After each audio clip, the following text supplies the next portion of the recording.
Welcome back to Reading Bear. Today, we will take a look at some new malicious compliance stories. And if you enjoyed my content, please don't forget to subscribe to my channel and post some bear emojis in the comments. Let's go! The first one is titled, "You Want Me to Rip Down Power and Telephone Lines?" Alrighty then. My husband is a truck driver in the woods. He loads up the logs on the trailer in the woods, and then drives to the wood mill to deliver. My husband worked for a small company where the owner is so hands-off it doesn't make any sense. His famous last words were, "Do the best you can." Hubby had some trailer issues, so he unloaded and called his boss to let him know he was going to need someone to come and remove his trailer stakes so he can drive down the road to bring the trailer to get fixed. Now his boss told him that he was not paying someone to come and remove the stakes. Now let me explain the trailer my husband used. It was 12 feet wide and the stakes were 14 feet high. This was a massive trailer used for off-road use. You're not supposed to drive on the main roads with it. The boss just told him to drive the ducking thing to the shop. So hubby mentioned the electric lines and the telephone lines. The boss said, "You'll be fine, you won't touch the lines, just get it to the shop." His boss has never driven a truck, he just owns them and expects everyone to take care of themselves when there's a breakdown. So hubby said fine, but don't blame me if everyone loses electricity including yourself. So hubby left the wood yard and started driving to the shop. It was about a 2-hour drive to get from the wood yard to the shop. Before hubby left, he warned me that we will most likely lose power. I was like, oh okay. I was planning on going to go grocery shopping anyway.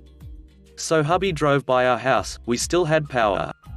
So about 10 minutes later the power went out. So I decided I was going to go to town. On my way to town the power lines were down in front of our old principal's house. He was outside trying to direct traffic and was trying to figure out who the guy was that was driving the pink maroon truck. We both hated this man. He should not have been allowed to work with children and teenagers. He used to tell my husband that he would never amount to anything by looking out a window. So I stopped and old principal was trying to explain that a truck hit the lines and he was trying to figure out who it was. So I looked at him dead in the face and told him it was one of the students that would never amount to anything just looking out a window, and I just drove on. So the shop was on my way to town and I decided to stop in and see if hubby and the guys needed coffee. And his boss was there screaming at hubby because his wife has no power and couldn't go on Facebook. So I watched hubby get reamed out. Then my husband pulls out his phone showing that boss told him to drive down and to do the best he could. The boss shut up for a moment, let hubby fix his trailer. The utility companies came and repaired and figured out who the truck belonged to. The boss got a bill for over $150,000 to repair the downed lines and broken poles. The reason I know how much the bill was because he left it on the counter in the office and I saw it when I went to collect my husband's last check because he was done with the boss's bullcrap. My husband was the only driver that he had that would make him money, and hubby always drove the crap nobody else wanted to drive. The next one is titled, "Myself and a Toilet Seat Finally Get a Win from Australia's NDIS, National Disability Insurance Scheme." Quick backstory. A number of years ago Australia's disability services swapped over to a nationwide scheme known as the NDIS. It's been a bloody nightmare for some of us. I battled for a few years to get my son registered. To give you an example, if you aren't on the NDIS, you don't get the proper assistance. Bad, there are people with cystic fibrosis who have been knocked back because it's potentially curable. Go figure, right? So, I finally get my son's plan, and as part of it we are allowed to get some equipment from our local disability services shop to help his day-to-day living. I go in the first day, I put the order in and they tell me I can pick the stuff up in a few days once they fill out their paperwork. They will call when it's done. Okay. So a week passes and no call, so I get in contact, and the response I get is, "Oh no, sorry, we haven't filled it out yet, we'll get on it now." 2 weeks pass, so I call back. This time the right person to fill the forms out hasn't been in, so oops, they will track them down and get right on it. Week 3 dawns, and I am in town, so I decided bugger it, rather than calling I'm going in. I walk in and it's packed, and with not just customers but also employees. I wait my turn, tell them my problem, cue once more the response, "Oh, the paperwork isn't done, we will go find someone to talk to you." A few minutes later someone else comes out and says once more, "Sorry, the paperwork isn't done, but it shouldn't take us too much longer." I figure duck it, I am not in a major rush, and while all the normal seating is taken, there's a disability toilet seat at the side of the desk. One of those big ones that fit over a normal toilet. So I smile and say that's fine. I can wait. Pull up the seat and park my ass at the side of the counter and just start smiling at them. The person I was talking to obviously expected me to go, so they start stammering and stuttering about going to talk to someone and bolts. You can picture how uncomfortable it would have looked for them. Those seats look really silly on their own in a setting that isn't a bathroom. 5 minutes later they are back. 2 of them this time. Once more they tell me it will take them some time to fill the forms. Again I continue to smile and say all good, I am in no hurry. They both bolt. Another 5 minutes and the actual manager sticks their head round the corner to see if I am still there, and wouldn't you know it, they come out and tell me actually all that was needed was my address, the NDIS number, and the items I needed. I was then allowed to take the stuff and go. So I guess as a basic rundown, 10 minutes of making the buggers as uncomfortable as possible, and not only did I get my stuff, but the people who stuffed us around are now in trouble because it should not take 3 weeks to fill out a form that asks for 3 questions. The next one is titled, "Don't Sue. We'll let ya come onto our property to fix your sewer line." The house I grew up in was built on the side of a hill. Great views, but the geography posed some challenges for the city utilities, sewage in particular. Their solution was to put all the houses on the hill in what was called a shared line. Essentially, one big pipe ran through all of our backyards, just below the houses' basements. Effluent would flow out from the houses, into the shared pipe, and then down the hill to the city sewer line by the bottom-most house. When we moved in, we were at the highest point that it was possible to build on and still be part of that shared sewer line. But a few years later, someone bought a lot just over the crest of the hill and linked up with ours without being part of the planned community that had an HOA that took care of the sewer line, among other things. And in fact, they did so without the HOA's approval. And so for the next 2 decades, my family would be the subject of near-constant harassment over the state of the sewer. Their end of the line was lower than ours by just enough that it would stop flowing and clog, often backing up into their basement bathroom and shower. They'd accuse us of diverting our effluent to their line because I guess we were some kind of plumbing wizards. Now the reason nobody built a house on that part of the hill during the original development was that the soil was unstable. Something hydrology related. Sure enough, over the years, that house would occasionally separate from the hill and slide down a couple of inches. But our neighbors had connections in the code enforcement agency, so the place never got condemned like it should be. They just had to shore it up and reconnect all the utilities. The thing is, the further down the house moved, the steeper the negative incline was from their sewer connection to our junction box, making the clogs and backups even worse. At one point, it got so bad that their sewer barely flowed. Some days, it got completely clogged. Somehow, this was our fault. They spent the next year calling us every time they tried to flush a toilet and shit came out in their downstairs shower. They called a plumber, who said they had to redo their part of the shared line. And to do it, they'd have to bust through our 2-story masonry wall so they could get a backhoe onto our property and dig out the line. Of course, we had issues with this. We said no, you will not come onto our property and tear it up with a big-ass piece of construction equipment. Hire human laborers or something. But instead, they hired lawyers who started slinging paper around. According to them, we were in violation of state law that specifically gave an implied easement granting a homeowner access through another's property to maintain their own. So we hired lawyers of our own, who said that we basically had a choice, we could win the case but pay a ton of money or just let it happen. Either way, we'd be screwed. But they pointed out one important fact, that 20-year-old masonry wall wasn't in the greatest of shape anyway, so a few months later, we presented them with a bill for $75,000 for the rebuilding of the wall, installation of a new set of stairs, replacement of the entire wrought iron fence that had separated the 2 properties, resodding, replacement of ornamental plants and shrubs, and some minor repairs to our sewer which they had balked up while relaying their pipes. I'm not a general contractor, but my guess is that they could have hired pick and shovel labor to dig out that pipe and replace it with a new one for a fraction of that price. But no. They had to have a giant Caterpillar tread machine do it. They balked. But then we handed them a zero copy of the letter that their lawyers had sent us with pursuant to paragraph blah blah of the Common Code of blah blah blah, citing the next paragraph which stated that the person using the easement was 100% responsible for any damage that might be caused. They still balked, but my parents put a lien on their property that stayed there to the day they tried to sell, at which point they had to pay up or the purchaser's creditors wouldn't underwrite a mortgage. I think they had to pay interest too, but I'm not 100% sure about that. The next one is titled, Woman Calls 911 on a Movie. So this was in 2013, back when I was working at a movie theater in my town. Right after Wolf of Wall Street came out, and this movie brought in a crowd. Theaters were sold out and packed.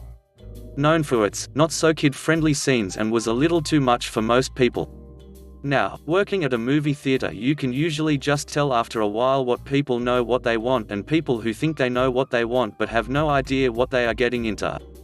For example, those people came in to watch Leo because they love him and will watch whatever he is in, without realizing how highly inappropriate the movie is.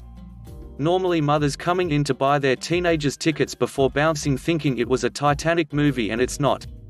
Literally, I watched so many people come out 30 minutes in and leave stating how disgusting that movie was. We were told to warn people, especially just Leo fans, not knowing what they were getting into because people were getting mad and freaking out. So cute, our little old lady, we will call Agnes. Agnes was a little old lady, who was short but large woman with a very short pixie cut. She wore activewear leggings, an over-large t-shirt, and a fanny pack. She waddled over to my ticket booth fishing her money out of her fanny pack. 1 ticket to Wolf of Wall Street. Agnes stated before yelling loudly. Senior. Yes, Agnes, I can tell you need a senior, and yes, she was not the type for this movie. Okay, but just so you know it's R-rated, I started, but she groans and rolls her eyes, slapping her hand on the table. Just do your job and give me a ticket. I'm going to be late. Agnes stated. Cue my malicious compliance. 1 senior coming up. I handed her the ticket as she snatches it out of my hand and waddles off to the theater. I waved goodbye. As if on cue, 30 minutes into her entering the theater. Her, like most people who have no idea what they are getting into, walks out of the theater. I was about to call my manager with glee for a refund, happy for my subtle revenge. When I realized she had just come out to make a call. All my hopes and dreams crumbled. Maybe I misread her? But she was for sure not the type to enjoy this movie. I sighed in defeat and went back to waiting for movies to get out. That was until not long after her call, 3 police cars with flashing lights pulled up to the front of my theater. I paused in noticeable confusion as 6 police officers came in with their hands on their side pistols. Since again, I was in ticket booth, they approached me. Ma'am, we got a call about some illegal films here. The police officer, we will call Robert, stated. I stated in a loud long continuous my eyes slowly drifting to Agnes, who was waddling quickly up to me. Arrest her. Agnes demanded as I just continued my continuous and arrest them too. She pointed to the concession workers in loud noticeable anger. Quote ellipsis. For what reason, ma'am? Robert asked, now seeing how calm and quiet the theater was because the movies were in.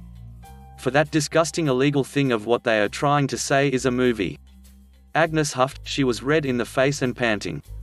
I demand you shut this place down. Were you the one that called about the children engaging in adult activities illegally? Films, can't say it or it won't be approved. Robert asked as completely went dead silent. Child what? We had nothing remotely like that here or ever. Yes.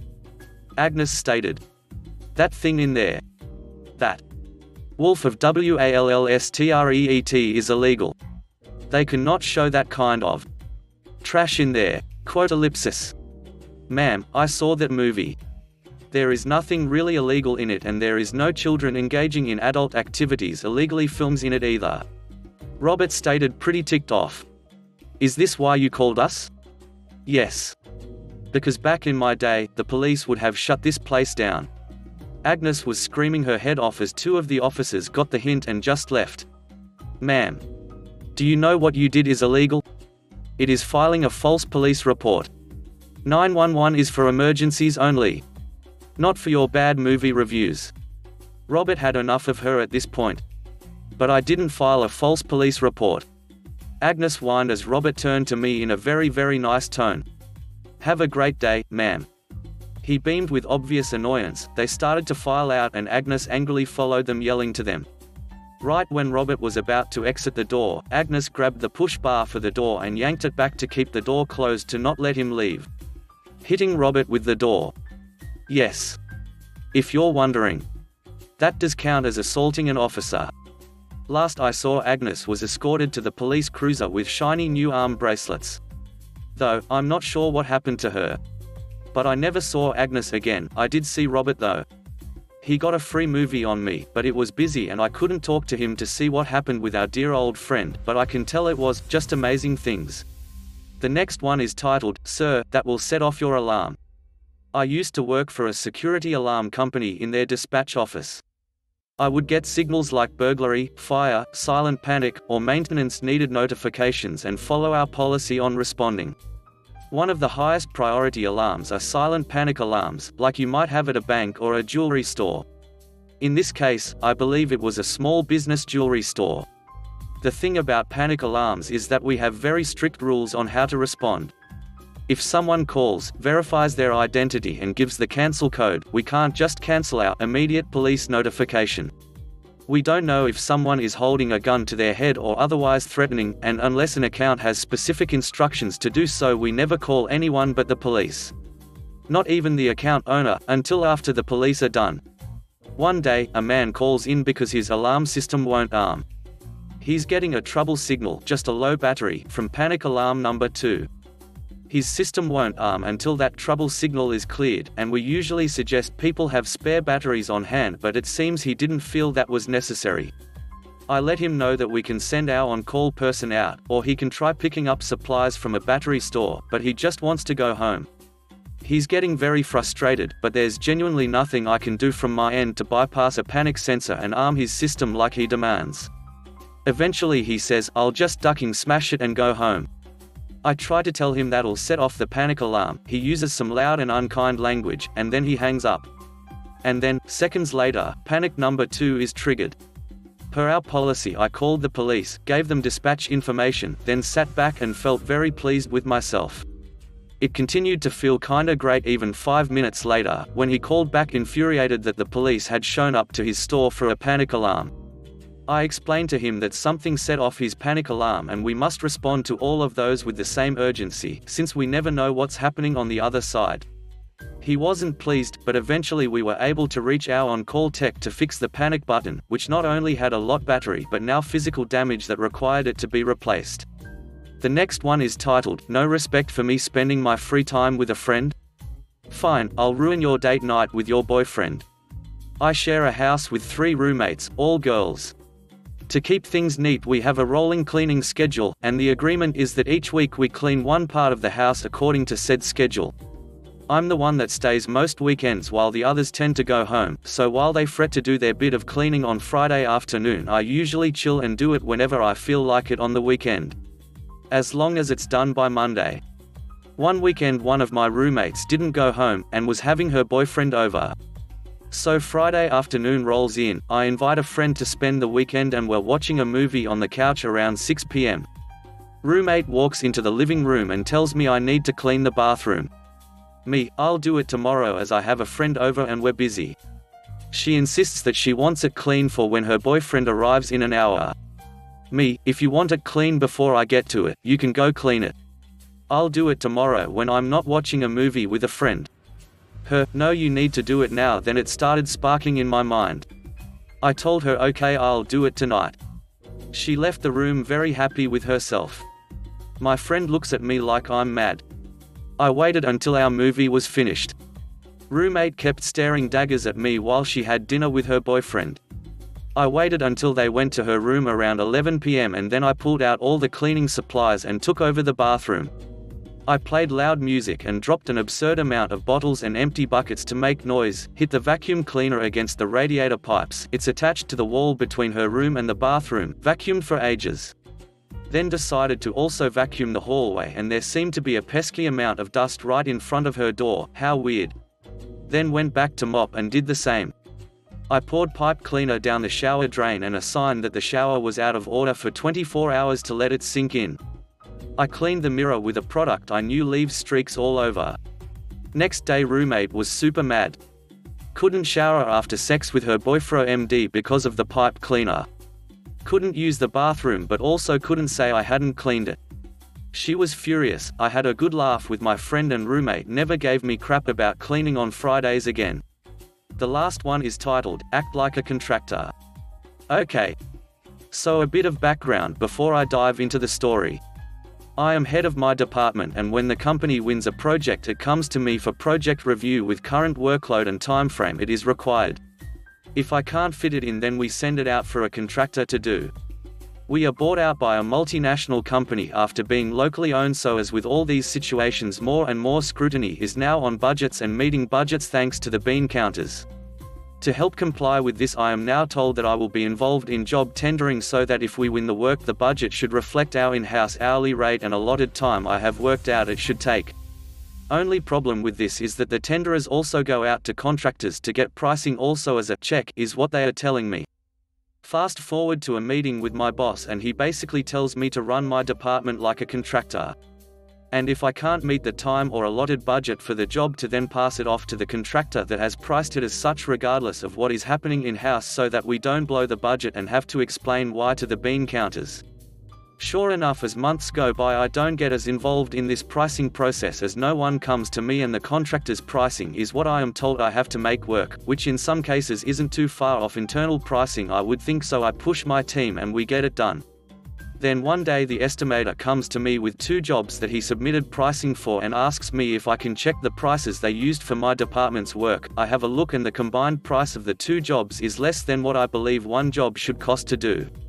Basically tell him whoever the person that priced that must have been smoking some good stuff that day and don't come to me if we win it because I can't make it work and you are stuck with that contractor. About a month later our internal workload is slowing right down to the point a few team members are booking time to training. This is just a code we book time to upskill, or basically if we have nothing to do work-wise we use as a filler when it comes to internal cleanup or whatever, so it just doesn't blow job budgets for unrelated items. I go to my boss asking for more work basically as we don't have much going on and I don't want him coming to me asking why so much training time is happening. His response is, we have these 2 new jobs, we have one just finalizing the contract and we'll pass them down for you to review. Okay, great, I think this will keep us busy for a short while.